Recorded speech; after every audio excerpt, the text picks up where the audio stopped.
So here we have the Hyundai Kona on a 71 plate. I'm going to start off by hopping inside the car and running through some of the controls first of all. Okay, now that we're inside the car, we're going to start with the dial. So we have the digital readout for our display, as you can see. Over on that right-hand side, we have the rev counter. We have the speedometer on the left-hand side. In the center at the bottom, we have the kind of trip computer that gives you your fuel economy. We have the total miles for the car down on that bottom right-hand corner. They are 9,080. You can change the information that's displayed in this central section. So, for example, you have a digital readout for the speedometer and various other bits of driving data. There are other menus available too. So your sat-nav menu, your kind of car settings, driver settings, and eventually you'll go back round to the beginning again. If we back out to the steering wheel, the buttons I was using just a second ago are there. We have our lane departure warning system. We have cruise control over there as well.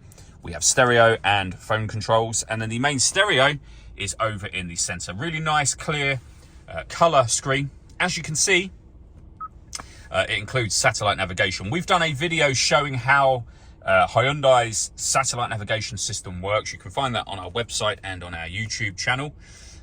Down here, you can access your map, obviously your navigation, so you can input destinations up there. We also then got our radio.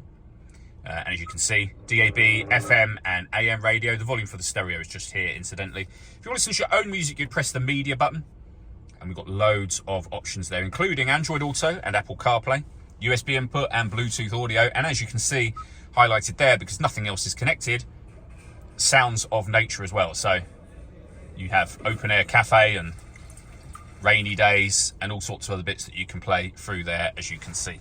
If I pop the vehicle into reverse, you'll also see the full color reversing camera to go along with the parking sensors themselves.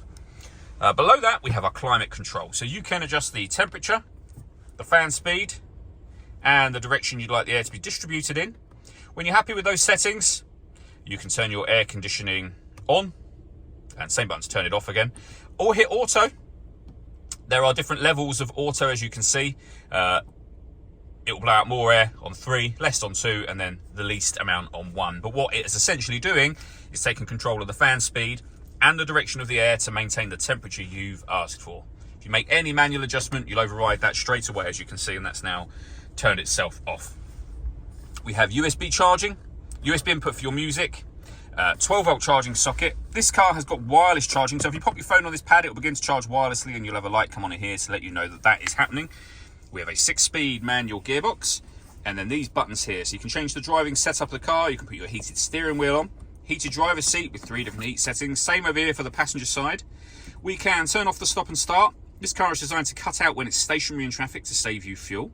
The system is off when that light shows, and you can change your camera settings as well from here. All that leaves me to say is thank you for taking the time to watch this video. If you'd like to come and see this ULEZ compliant car for yourself and have a test drive, please feel free to call either of our MJA sites. We'd love to hear from you soon.